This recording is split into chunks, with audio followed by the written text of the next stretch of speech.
In the previous class, we were discussing about the heteroscedasticity, what is the meaning of heteroscedasticity, and example of that, and the difference between homoscedasticity and heteroscedasticity. Also, we learnt about what are the possible reasons for the heteroscedasticity. Now let us go further. So, what are the consequences? What happens?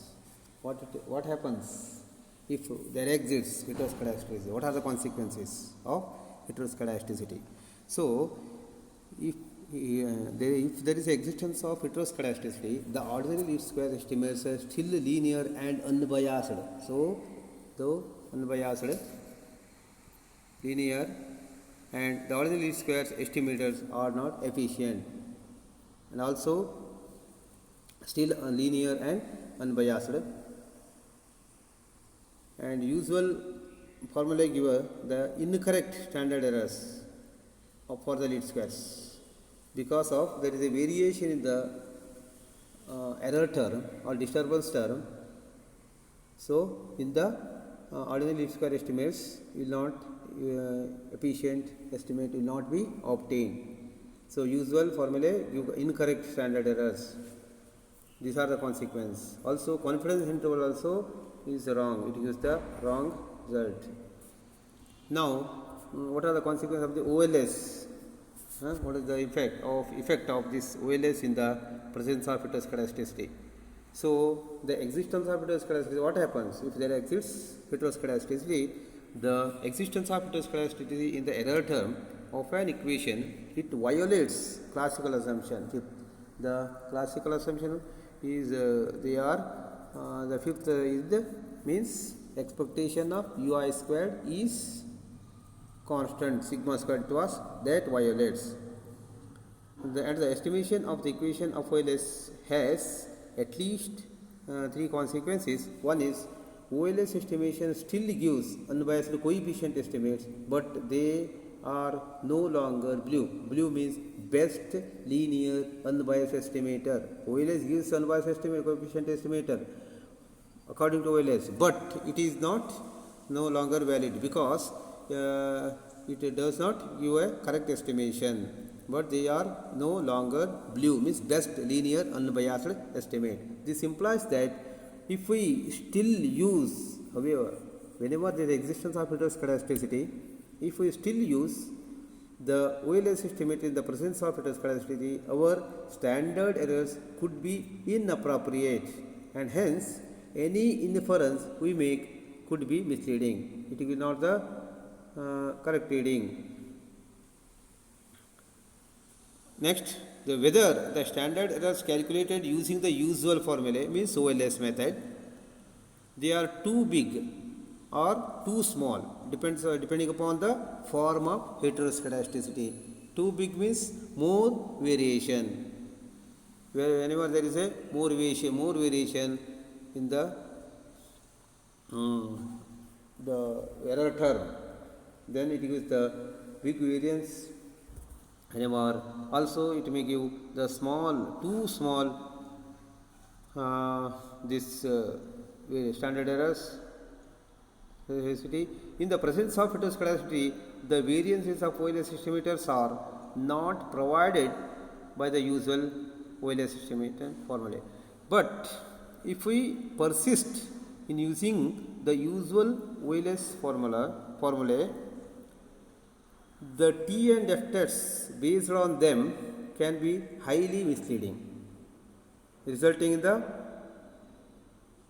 erroneous conclusions. Means even though if you predict or estimate the values, they were not correct estimation. They are misleading. They are giving the wrong decision.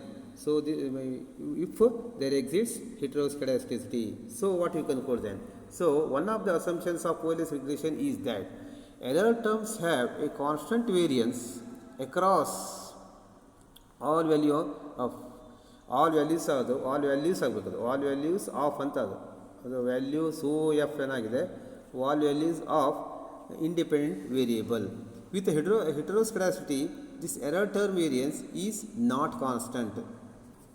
Even we are assuming in the classical linear regression model, we are assuming that the variance term for all the disturbance term, the variance for all the disturbance values, all the disturbance factors is constant, that is sigma squared. But it is not true. So variance is not constant, but whenever there exists the heteroscedasticity. So more common in the this will be found in usual cross-sectional data. We find such heteroscedasticity. Even if heteroscedasticity is present or suspected, whatever conclusion we draw or inferences we may be we make may be a very misleading chance of misleading. So that completes the heteroscedasticity. So my request is to go through the slides. There you have a concept of that. Unless you know the concept or understand properly the various terms like heteroscedasticity, autocorrelation, multicollinearity, all those terms, I think it is very difficult to face the MCQ questions, because they ask the questions with multiple answers. All are similar answers, but one of them is correct.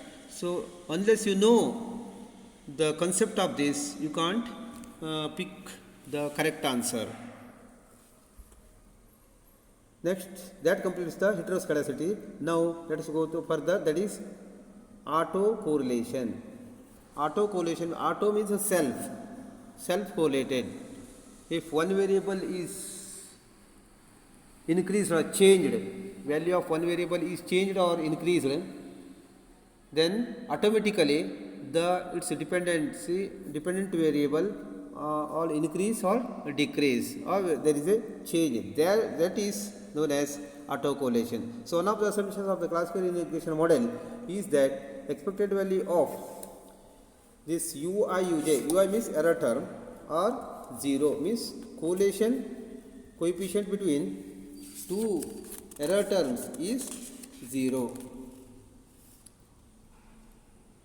So normally in cross-sectional studies, the data are often collected on the basis of the random sample of cross-section units, such as households, in the consumption expenditure example say, or firms in case of investment study analysis, so that there is no prior reason to believe that the error term pertaining to one household or the firm is correlated with the error term of the another household of the firm. I can give an example for that. Suppose the expenditure, whatever money you spent in your house for a certain commodity may not be correlated. Normally, not correlated with the same factor of the neighborer. By chance, if it is correlated, for suppose, so if you invest say one car in your house, the neighbor also think that the neighbor also think that he would like to purchase a car. So because of you have purchased, he is purchasing. So there is a correlation. If you do any other work, say any expansion, any development work, the same work can be taken place by the neighbour. So that is an example of autocorrelation. So correlation between members of series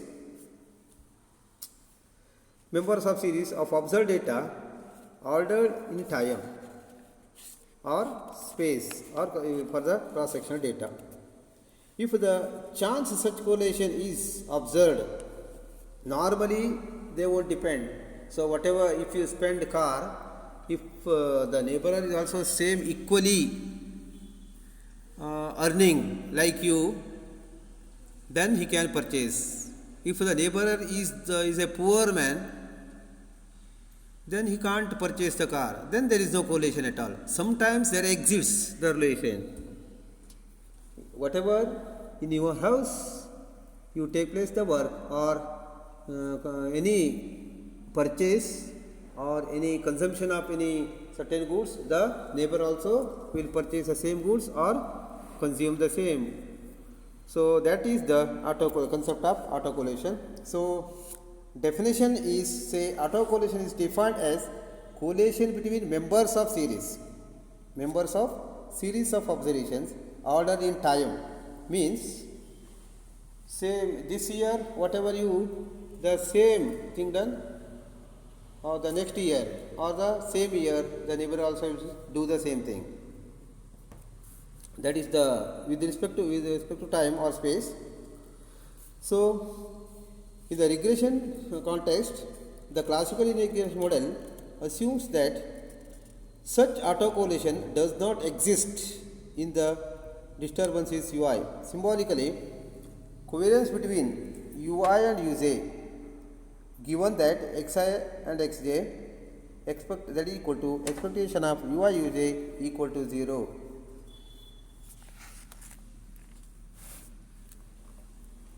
So I can give an example that if we are dealing with the quarterly time series data involving the regression of output on the laborer and the capital of inputs, and if, say, there is a labor strike affecting output in the one quarter, there is no reason to believe that this disruption will be carried over to the next quarter. That is if the output is lower this quarter, there is no reason to expect to be lower in the next quarter. There is no relation. If there exists, there is a existence of autocorrelation. So example, the regression of a family consumption expenditure on family income. The effect of an increase of one family's income on its expenditure is not expected to affect the consumption of another family, means a neighbor. But, however, if there exists such dependence, we say that there is a existence of autocorrelation. That means that expected value of ui uj, ui means error term, of ui means these two error terms is not equal to 0. The possible strong correlation between the shock in time t with the shock in time t plus 1. So more common in time series data, they follow the natural ordering over the time. So let us stop here. Let us see some more on this. Let us take up examples also some more on this in the next class. Thank you.